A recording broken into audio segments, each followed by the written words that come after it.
Halo semuanya, Yos, gue Mahat, salam.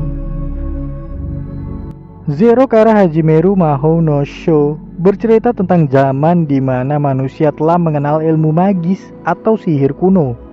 Para penyihir pada zaman itu masih menggunakan rapalan mantra atau menggambar sebuah lambang untuk dapat memunculkan sebuah sihir. Otoritas gereja pada zaman itu melarang penggunaan ilmu sihir karena mungkin dianggap sebagai sebuah kesesatan, dan mereka bersama dengan kerajaan setempat yaitu kerajaan Wenias memerangi para penyihir.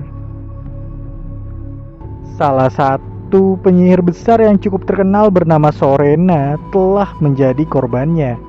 Dia dituduh menyebarkan wabah penyakit yang tidak diketahui obatnya, lalu dibakar hidup-hidup sebagai akibat dari kemarahan warga setempat. Hal itu menyulut kembali amarah dari para penyihir yang telah bersembunyi untuk menghindari perang dengan manusia biasa. Dan para penyihir ini pun tidak segan untuk berperang kembali dengan orang-orang yang anti dengan sihir. Selain penyihir, ada makhluk lain pada zaman itu yang juga tidak disukai banyak orang, yaitu adalah siluman. Manusia yang lahir dengan wujud hewan. Ini adalah sebuah anomali di mana pasangan orang tua manusia bisa memiliki anak yang sebenarnya manusia namun berwujud hewan. Uniknya di sini, para siluman yang biasanya memiliki kekuatan fisik luar biasa seringkali digunakan sebagai tentara bayaran untuk memburu para penyihir. Hal ini membuat beberapa wilayah desa atau kota menyambut siluman ini dengan baik. Seorang siluman harimau putih yang memiliki masa lalu kelam dengan penyihir terjebak kejar-kejaran dengan para penyihir yang menyebut diri mereka penyihir Zero dan mencoba membunuhnya. Ketika sedang melarikan diri, dia bertemu dengan seorang penyihir lumpur hitam yang memiliki kode nama Zero. Pada dasarnya nama asli sangat penting bagi penyihir, sehingga mereka cenderung menyembunyikan dan memakai nama samaran atau kode nama. Zero mencari rekannya yaitu penyihir dengan nama kode 13 yang mencuri kitab buatannya yaitu kitab Zero. Kitab ini berisi tentang ilmu sihir yang dikembangkan oleh Zero di mana terdapat mantra-mantra berbahaya yang mampu membawa kehancuran pada dunia. Setelah sedikit bernegosiasi dengan siluman harimau putih yang dia panggil dengan sebutan prajurit, Zero menyewa jasa prajurit ini dan menjadikannya sebagai pengawal karena para penyihir diburu di mana-mana. Lalu perjalanan Zero dan si prajurit pun dimulai. Saat baru memulai perjalanan, mereka bertemu dengan penyihir muda bernama panggilan Albus yang mencoba memburu si prajurit. Setelah mengetahui Zero adalah orang yang menulis kitab Zero, Albus yang mengaku sebagai bagian dari kultus penyihir Zero akhirnya melakukan perjalanan bersama mereka. Albus mencoba menuntun mereka untuk menuju markas para penyihir Zero di mana menurut Albus kitab tersebut tersimpan di sana. Zero tidak memberitahu pada Albus bahwa kitab itu dicuri. Albus sangat menghormati sang pembimbing yang telah membimbing kultus Zero dengan kitab Zero untuk menguasai ilmu sihir tingkat lanjut yang tidak perlu menggunakan banyak atribut. Dalam perjalanan, mereka melewati desa tempat di mana penyihir besar Sorena dieksekusi. Kebaikan tentang Sorena pun diungkapkan oleh salah seorang penyihir yang bersembunyi di desa tersebut dengan hidup sebagai manusia biasa yang sempat ditolong oleh Sorena. Selanjutnya, Zero dan si prajurit bertemu dengan siluman serigala yang memanfaatkan ketakutan manusia padanya untuk mengambil keuntungan dari hal tersebut. Si prajurit dan Zero pun memberi sedikit pelajaran pada siluman serigala itu. Setelah melewati beberapa desa dan kota, akhirnya Zero, prajurit, dan Albus sampai di desa di mana kultus Zero berkumpul.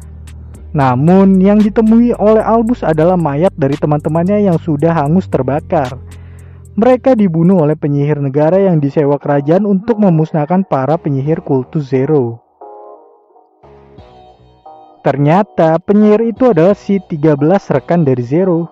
Mencoba menginvestigasi kejadian tersebut lebih jauh, Zero, Albus, dan prajurit jatuh dalam jebakan yang dibuat oleh 13. Mereka pun menghadapi 13 secara langsung. Sempat memulai pertarungan, namun akhirnya 13 yang tidak ada niat jahat pada Zero rekannya sendiri menyambut mereka. Di sini Albus akhirnya mengetahui bahwa kitab Zero dicuri oleh orang yang membimbingnya serta teman-temannya dalam ilmu sihir tingkat lanjut hingga membuat kultus Zero. Albus yang tetap menentang 13 ditahan dan akan dieksekusi. Sementara 13 ternyata punya maksud dan tujuan lain. Salah satunya yaitu memisahkan antara Zero dan si prajurit. Si prajurit pun dicuci otak oleh 13 untuk menjauhi Zero. Setelah menjauh dari Zero, si prajurit yang tetap mencoba mencari kitab Zero bertemu dengan siluman serigala yang dulu pernah dihadapinya. Serigala itu mencoba balas dendam pada si prajurit, namun tetap bukan tandingannya. Siluman serigala itu pun menyerah dan mencoba berteman dengan si prajurit. Berbeda dari si prajurit yang dari awal terlahir sebagai siluman harimau putih, siluman serigala itu adalah manusia yang diubah oleh penyihir Sorena karena sebuah masalah yang menimpanya. Sebagai balas jasa, siluman serigala itu pun menjaga cucu perempuan dari Sorena. Karena terdapat kemungkinan kalau cucu dari Sorena membawa kitab Zero, si prajurit pun pergi bersama siluman serigala yang memang sedang mencari cucu dari Sorena itu. Ternyata cucu dari Sorena adalah Albus.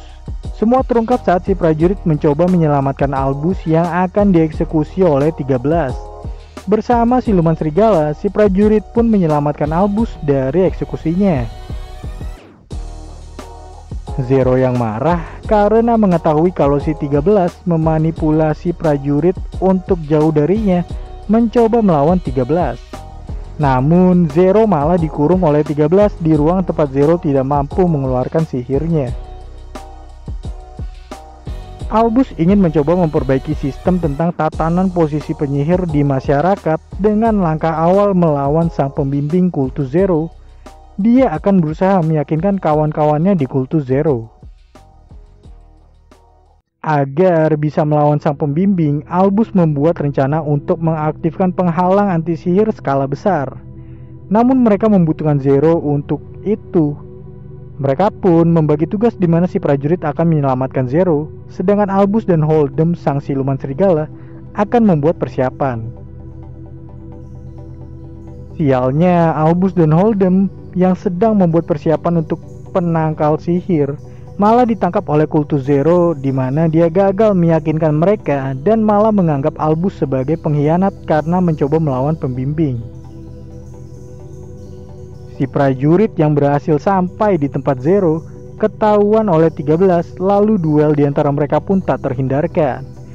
Tentunya 13 jauh lebih unggul dari si prajurit, namun dengan sedikit improvisasi si prajurit berhasil membebaskan Zero yang awalnya terjebak di sangkar milik 13. Selanjutnya, pertarungan sengit antara penyihir Zero melawan 13 pun terjadi. Adu kuat dalam merapal mantra hingga akhirnya Zero mampu unggul dibandingkan 13.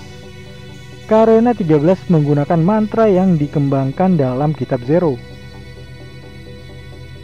Tentunya Zero si pembuat kitab tahu persis trik-trik yang dia tuangkan dalam kitabnya. Setelah pertarungan usai, 13 pun mengakui kesalahannya. Lalu mereka akan berusaha mencoba untuk memperbaiki keadaan yang telah terjadi. Di tempat lain, Albus dan Holdem berhasil melarikan diri dari kultus Zero. Mereka beruntung karena kultus Zero mendapat serangan dadakan dari kerajaan. Albus dan Holdem pun bertemu dengan Zero, prajurit, dan 13. Disinilah akhirnya Albus mengetahui kenyataan bahwa 13 adalah sang pembimbing kultus Zero yang selama ini mereka puja. Sebagai pembimbing, 13 yang menyebarkan sihir secara tidak langsung menyebabkan kematian Sorena akibat percobaan gagal seorang penyihir di negeri itu. Albus pun tidak terima dengan semua itu dan mencoba ingin membunuh 13. 13 yang awalnya pasrah meminta waktu pada Albus untuk menebus kesalahannya dalam menjalankan semua pandangannya selama ini. Mereka pun bersama mencoba membereskan kekacauan yang terjadi. Selanjutnya, mereka mencoba menghapus seluruh sihir dari negeri Wenias. Pertempuran yang sempat terjadi akibat Kultus Zero yang memburu 13 sebagai penyihir negara seketika terhenti setelah Zero, Albus 13, prajurit, serta Holdem berhasil menghapus sihir. Pada dasarnya, penyihir adalah mereka yang memiliki bakat sihir sejak lahir. Namun, karena kitab Zero manusia biasa pun mampu mempelajari sihir, dan karena 13 telah menyebarkan ilmu itu ke seluruh negeri Wenias sejak lama, Zero yakin bahwa sihir telah tersebar juga ke luar negeri Wenias. Walau keadaan mulai terkendali, 13 yang menjadi dalang kekacauan dihukum mati. Namun, Albus yang diangkat sebagai penyihir negara memalsukan kematian 13 dan menghukumnya untuk mengawasi para penyihir baru agar tidak tersesat seperti dirinya sebagai bentuk penyesalan. Albus pun mengembangkan sihir dari awal di negeri Wenias dan membentuk sekolah sihir yang lebih disiplin. Sementara Zero bersama si prajurit akan melakukan perjalanan untuk memastikan bahwa penyebaran sihir yang diakibatkan oleh kitab Zero tidak menyimpang. Itu menjadi akhir dari cerita Zero Kara Hajimeru Mahou no Sho. Kabarnya serial ini mendapat cerita sequel yang satu semesta dengannya. Bagaimana cerita sequel dari Zero Kara Hajimeru Mahou no Sho ini? Apakah lebih seru? Tentunya layak untuk dinanti. Untuk saat ini, sekian.